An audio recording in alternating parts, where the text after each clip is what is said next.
Hello, bonjour à tous. Je suis Isabelle Jante de Marcher tous les jours, la chaîne où on se retrouve pour partager, échanger des trucs et des astuces afin d'améliorer nos relations avec les autres. Et aujourd'hui, je voulais vous parler du sujet de le fait de travailler dur n'est pas suffisant pour devenir riche. Vous avez certainement dû vous en rendre compte. Alors pourquoi je vous parle de ça? Pour améliorer nos relations avec les autres.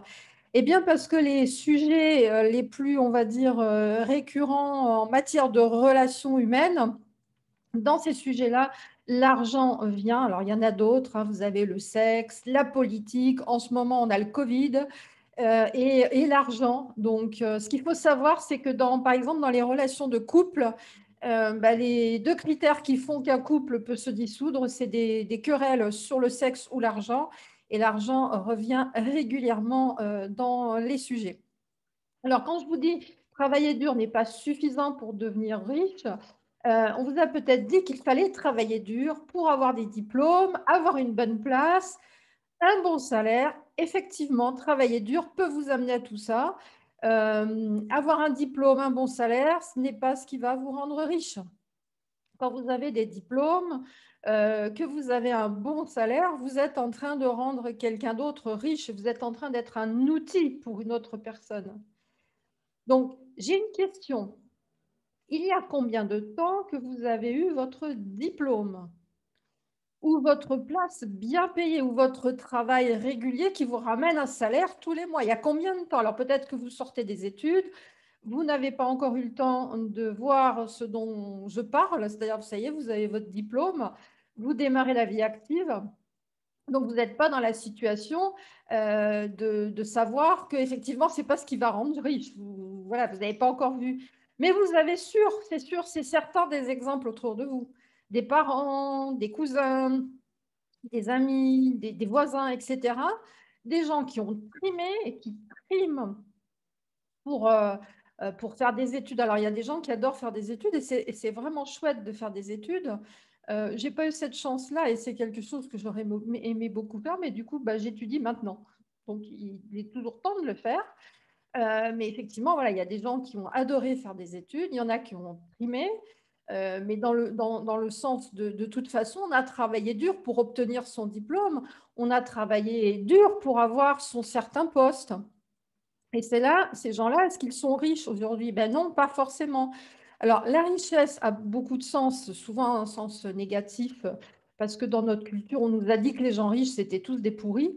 Bah, je suis désolée, mais s'il n'y avait pas eu des gens riches, il n'y aurait pas eu les restos du cœur, il n'y aurait pas les associations, il n'y aurait pas voilà, des dons, voilà, c'est grâce aux gens riches qu'il y a plein d'associations pour s'occuper d'enfants handicapés, par exemple, d'amener de la nourriture dans certains pays. Enfin voilà, s'il n'y avait pas d'argent quelque part, à un moment, on ne peut pas contribuer tout. Et bien sûr, les gens riches ne sont pas tous sympathiques, puisque bah, la richesse amplifie le caractère, tout simplement. Donc, bien sûr, est-ce que ces personnes-là sont indépendantes financièrement parce qu'elles ont eu des diplômes, parce qu'elles ont eu une bonne place? Alors, ça peut contribuer. Avoir un diplôme permet d'avoir des connaissances, d'être inspirant si on a envie de développer son leadership, parce qu'il existe. Alors, il y a des gens qui ont du charisme. Le charisme, c'est j'en impose. Et j'en impose, mais est-ce que j'ai envie d'aider les autres à les aider à avancer, etc. Donc ça va être plutôt le leadership, c'est-à-dire que je tire les gens vers le haut. Le charisme, vous pouvez en imposer, faire peur aux gens, et là, il n'y a personne qui avance, parce que si vous faites peur aux gens, vous allez les paralyser. Mais si vous avez du leadership, vous avez décidé d'amener les gens, le fait d'avoir un diplôme, d'avoir une bonne place qui vous donne des finances peut vous permettre bien sûr de développer ces capacités parce qu'avec les moyens, vous pouvez aller chercher des gens qui vont vous apprendre à devenir de plus en plus compétent, devenir un expert, etc. On peut toujours développer son expertise. Il n'y a jamais de session, on va dire, dans l'expertise. C'est évident que ces gens-là ne sont pas riches financièrement, à cause du diplôme, à cause de la place. C'est pas du tout ça qui rend riche. Parce que si vous connaissiez des gens riches, Vous savez, vous enseignez justement la science d'être riche, qui est une science, hein, puisque ça s'apprend, parce que s'il suffisait d'avoir des diplômes, un certain poste, un certain salaire à un moment, s'il suffisait d'avoir ça, ben, toutes les personnes qui auraient ce travail-là, ce diplôme-là, ben, s'il y en a un qui est riche, ils devraient tous être riches. Et ce n'est pas du tout un critère de richesse, tout simplement. Et effectivement, si vous connaissiez des gens, des proches, qui pouvaient vous enseigner ça, vous ne seriez certainement pas en train de m'écouter aujourd'hui. C'est un fait, j'en suis sûre. Alors, qu'est-ce qui rend riche ou indépendant financièrement? Alors, la richesse, l'indépendance financière, qu'est-ce que c'est l'indépendance financière? C'est quand vous êtes en sécurité, que vous avez ce qui vous rend sécure. Alors, on a tous une idée de la sécurité. Ça peut être avoir une maison, vous avez un toit sur la tête, vous avez terminé de payer votre maison, votre logement. Vous avez la possibilité de vous détendre et d'aller en vacances, de remplir votre réfrigérateur tous les jours. Et il y a des personnes pour qui il faut d'autres choses, plus de voyages, aller plus loin, payer des études aux enfants. Si vous avez des enfants qui veulent faire des grandes études, ça peut être ça. Contribuer au fait que vos parents soient en sécurité aussi, parce que si vous êtes allé dans des maisons de retraite, vous avez dû vous rendre compte que si vous voulez que vos aïeuls soient bien là où ils sont, bien ça coûte un certain coût. Donc, effectivement, l'indépendance financière, ça peut être tout ça, ça peut être tout ce qui va enlever de votre tête la charge mentale de comment est-ce que je vais faire ça, ça ou ça financièrement. Vous avez des enfants, s'il leur arrive quelque chose, que vous puissiez faire ce qu'il faut. Des animaux, moi j'ai un chien. Un chien, quelque chose, il est malade, une opération, c'est 800 euros, c'est 1000 euros. Donc voilà. Et donc, qu'est-ce qui va amener les gens à avoir cette indépendance financière, cette liberté financière? C'est une certaine façon de faire les choses et une certaine façon de penser. Alors aujourd'hui, on est férié, c'est le 14 juillet, et j'avais envie de vous faire un cadeau. Merci si vous êtes encore en train de m'écouter. Il y a un livre qui est vraiment chouette par rapport à ça, qui s'appelle tout simplement La science de l'enrichissement, qui a été écrit en 1910. Et dedans, vous avez vraiment tout ce qu'il faut faire pour pouvoir mettre en place tout ça. Il y a longtemps que j'aurais bien aimé le connaître quand j'avais 20 ans, ce livre-là. Mais voilà, j'ai découvert ça il y a quelques années. Et dans ce livre, vous allez avoir toute la quintessence de ce qu'il faut faire, de comment il faut faire, comment il faut penser. Je vais vous le montrer. Je vous mettrai un lien je vous mettrai un lien. Voilà, la science de l'enrichissement de Wallace D. Battles. Alors, c'est quelqu'un qui a commencé dans la vie fauché et qui a terminé riche. Alors, quand vous allez le lire, ça va peut-être vous faire rire pour ceux qui vont le lire, parce que vous allez voir, c'est les années 1910, et donc à un moment, il explique que si on veut devenir indépendant financièrement, qu'on veut devenir vraiment très riche, c'est pas la peine de regarder les chemins de fer parce qu'il y a déjà quelqu'un qui s'en occupe. Et c'est assez amusant parce qu'il dit regardez les compagnies aériennes, peut-être créer une compagnie aérienne. Donc aujourd'hui, bien sûr, c'est dépassé, mais vous allez voir, il y a quelques deux, trois choses comme ça qui sont assez amusantes par rapport à ça. Je vais juste vous lire quelques infos, juste pour vous dire. Il explique, c'est de faire certaines choses le matin, vous levant, et faire certaines choses le soir en vous couchant. Ça va changer votre inconscient. Je vais vous dire, le matin, ce qu'il explique tous les matins, le petit rituel que je vous propose d'effectuer tous les matins au saut du lit. Lisez, petit 1, lisez l'extrait choisi comme indiqué plus haut. C'est-à-dire, vous prenez votre livre le matin, vous l'ouvrez et vous lisez l'extrait sur lequel vous tombez.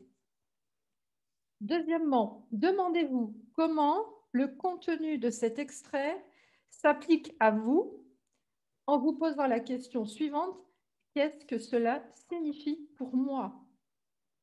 Vous allez voir, c'est impressionnant parce que ce livre vous explique vraiment la quintessence de la richesse. La richesse, c'est pas je suis riche par hasard. Ça se travaille. Il faut investir, il faut garder de l'argent. Quand vous gagnez de l'argent, en mettre un peu de côté. et le mettre quelque part pour le faire travailler pour vous. C'est comme ça que les gens riches deviennent riches. Vous regardez, si vous regardez des gens riches, vous verrez, ce n'est pas ceux qui ont forcément les plus grosses voitures. Avoir une grosse voiture, souvent, c'est acheter de la reconnaissance. Les gens qui achètent de la reconnaissance, c'est des gens qui en ont besoin. Et voilà, la plupart des gens riches, ils n'ont pas besoin de ça pour avoir de la reconnaissance, parce qu'ils savent ce qu'ils valent. Ils ont travaillé en amont sur leurs valeurs, sur leurs compétences. Et ça, c'est des choses qu'on pourra travailler ensemble. Vous verrez, c'est passionnant. Troisièmement, pendant la journée, choisissez un moment pour visualiser pendant 30 secondes votre image mentale claire, celle que vous avez définie à la lecture de ce livre. Alors, si vous avez lu ce livre, il est évident que vous avez envie d'être riche, d'avoir l'indépendance financière, on va dire, qui est, comme je vous le disais tout à l'heure, différente pour chacun d'entre nous. Mais vous aurez travaillé cette idée de où est-ce que vous voulez être dans 5 ans ou dans 10 ans, et vous verrez, ce n'est pas le plus simple quand on ne sait pas le faire, mais on pourra le travailler ensemble si vous en avez envie. Vous me le demandez dans les commentaires, on peut se rencontrer et je vous expliquerai comment on peut le faire. Parce que se projeter dans les 5 ans ou 10 ans, c'est très puissant. Si vous ne savez pas faire ça, ça veut dire que vous êtes en train de projeter votre vie comme un dériveur, c'est-à-dire qu'il arrive ce qu'il arrive et puis ça arrive si ça peut arriver. Si vous projetez votre vie dans les 5 ans à 10 ans, il faut lâcher prise sur le fait que vous avez envie d'habiter peut-être dans un autre lieu, dans un autre logement, que ce soit différent, plus grand. Voilà, vous avez besoin de définir les choses parce que votre vie, votre futur, il faut le tracer comme un GPS, il faut tracer une carte.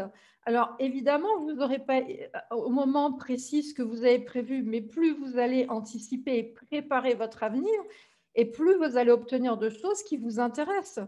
Si vous continuez à faire comme un dériveur, c'est-à-dire aller où le courant vous emmène, vous continuerez à avoir les mêmes résultats que vous avez aujourd'hui. C'est-à-dire que la vie que vous avez aujourd'hui, ce n'est pas par l'opération du Saint-Esprit qu'elle va devenir formidable. Il va falloir faire des efforts. Et le premier effort, c'est de réfléchir à comment faire pour changer des choses. Si vous avez des enfants, je vous conseille vivement d'avoir cette réflexion. Parce que si vous ne savez pas le faire pour vous-même, comment pourrez-vous l'enseigner à vos enfants? Imaginez qu'est-ce que vous leur proposez comme avenir? Travailler en usine? Faire des ménages? Ça n'a rien de déshonorant, on est bien d'accord. Faire des ménages, c'est formidable. C'est des choses que j'ai faites. Faire des ménages, c'est génial parce que quand vous faites le ménage et que vous le faites en bonne conscience, vous êtes en train de rendre le lieu ou un endroit de travail de quelqu'un propre et plaisant pour travailler. Donc, vous contribuez à quelque chose. Mais est-ce que c'est un métier qui peut permettre de se projeter dans l'avenir avec une indépendance financière? Je vous rappelle, les retraites pour les femmes, c'est 846 € actuellement, 1400 € pour les hommes, toutes professions confondues. Qu'est-ce que c'est votre avenir si vous avez un revenu qui ne s'élève pas à plus de 800 ou 1000 euros? Parce que quand vous êtes à la retraite, vous avez travaillé 40 ans pour gagner 40% de ce que vous aviez en retraite. Et les générations à venir, il n'y aura plus de retraite. Vous avez peut-être entendu déjà des personnes âgées se plaindre que les retraites sont payées très en retard, etc. Donc, il va arriver un moment où les réserves, elles vont être complètement épurées parce qu'on en est à un stade où il y a plus de personnes âgées aujourd'hui que d'actifs, surtout en France, où on a 40% de la population qui ne paye pas d'impôts parce que ces gens-là n'ont pas suffisamment. Donc, comment est-ce qu'on peut contribuer pour les autres? C'est les impôts qui vont payer tout ça. C'est les impôts qui payent l'enseignement, les études, etc., même si vous vous en rendez pas compte. Donc, forcément, si vous n'avez pas une réflexion par rapport à ça, dites-vous qu'est-ce qui va se passer dans l'avenir? Parce que grâce à la médecine, aujourd'hui, on peut vivre en moyenne dans les 80 ans. Pour les femmes, je crois que c'est 85. Les hommes, ça doit être 83. Enfin, c'est dans ces eaux-là, 80 ans. Moi, j'ai 50, je vais avoir 56 ans bientôt. Bah, j'ai 20 ans encore avant d'aller au paradis des Isabelle. Et pendant 20 ans, bah, qu'est-ce qu'il faut? Être en santé. S'il y a un souci et qu'on n'a pas d'argent, bah, comment ça se passe? Et de se dire que la retraite, ça va être 846 € en moyenne en ayant travaillé toute sa vie, eh bien, c'est une réflexion à avoir. Il faut y penser. Il faut arrêter de faire l'autruche qui met sa tête dans le sable. Parce que quand vous faites ça, le jour où ça vous arrive sur le coin du nez, c'est trop tard. Imaginez l'avenir pour vos enfants, pensez-y. Ensuite, dans le livre, bien sûr, comme je vous le disais, il va vous donner quelques 3 conseils pour le soir avant de vous coucher. Donc, voici maintenant le petit rituel que je vous propose d'effectuer tous les soirs avant de vous coucher. Petit 1, lisez un nouvel extrait que vous choisissez, comme indiqué plus haut, et demandez-vous en quoi il s'applique à vous, de la même façon que le matin. Et vous allez voir, c'est très parlant, parce que vous ouvrez la page, vous avez besoin de piger quelque chose sur la richesse.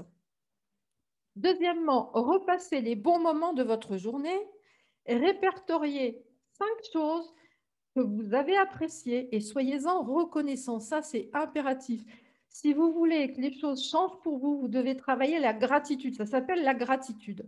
Parce que dans l'univers, il y a une loi qui s'appelle la loi de l'attraction. Alors, je ne l'ai pas inventée, ce n'est pas ésotérique. Il y a la loi de la gravité et il y a la loi de l'attraction. La loi de l'attraction, c'est ce qui vous ramène à ce à quoi vous mettez le plus d'énergie. C'est pour ça qu'il faut être positif. Ce n'est pas toujours le plus simple. C'est pour ça qu'il faut faire attention à ce qu'on publie sur les réseaux. Parce que plus c'est pas sympa et plus vous en redemandez à l'univers, parce que l'univers, lui, il vous envoie ce que vous demandez. Ce n'est pas ésotérique, hein, croyez pas ça du tout. Et la gratitude, c'est vraiment quelque chose qui va vraiment vous aider. Et toutes les petites choses comme ça, parce qu'en fait, qu'est-ce qui se passe? C'est que votre cerveau, s'il est dans le côté positif, en train de chercher des choses positives, il n'est plus en train de penser au reste, parce que vous ne pouvez pas penser à du positif et du négatif en même temps. Alors bien sûr, c'est un effort. C'est sûr que si vous êtes derrière votre télé tous les soirs et tous les midis, ça va être un sacré effort, parce qu'eux, ils vous en remettent une couche, parce que les médias, pour faire de l'audience, ça doit être négatif, ça doit faire peur, etc. C'est ce qui fait de l'audience. Et c'est comme ça, c'est leur métier. Voilà, c'est comme ça. On ne peut rien y faire, c'est comme ça. Donc, c'est à vous de faire la part des choses. Et effectivement, si vous cherchez 5 choses qui vous ont fait du bien dans la journée, et ça peut être des petites choses. Vous avez croisé un couple, il y avait un bébé, le bébé vous fait un sourire, vous vous êtes senti bien parce que le bébé vous a fait sourire, vous vous êtes promené, il y a un chien qui est venu vers vous, vous l'avez caressé, voilà, il était tout content. Et ça peut être sympa, un oiseau qui chante, un de vos enfants qui fait un truc qui est chouette. 5 choses comme ça. Et vous allez voir que si vous travaillez ça, ça va changer les choses dans votre ressenti, dans votre comment vous vous sentez. Parce que la plupart des gens ne savent pas que comme ils sont déprimés, etc., en ce moment, il se passe des choses au niveau sanitaire qui sont compliquées. Et plus vous allez regarder des choses qui font peur, plus vous allez vous sentir mal.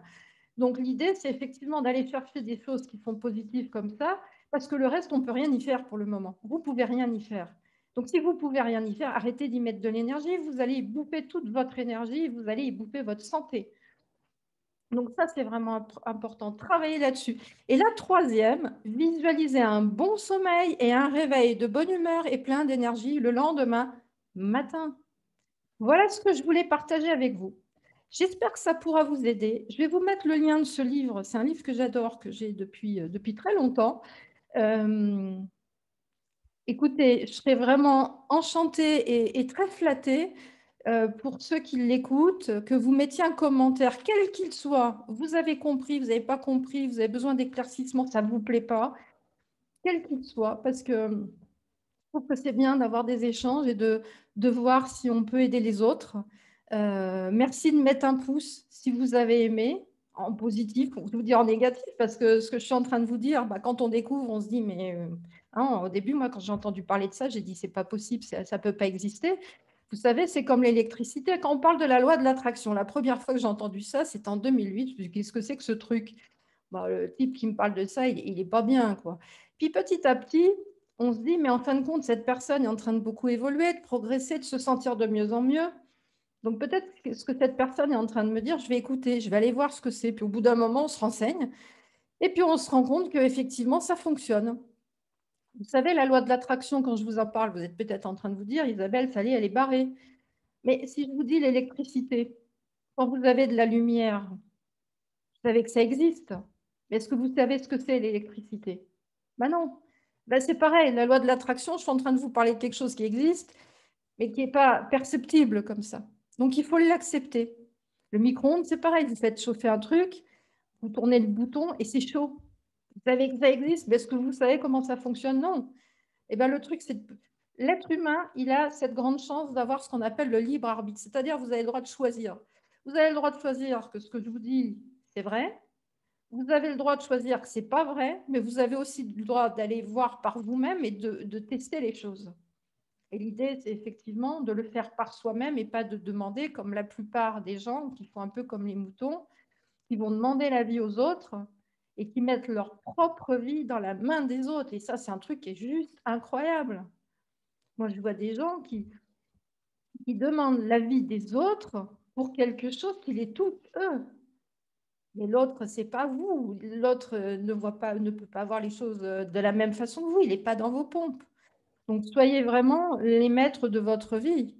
Si vous n'êtes pas les maîtres de votre vie, qu'est-ce que ça va donner pour vos enfants? Ça va être encore pire pour eux.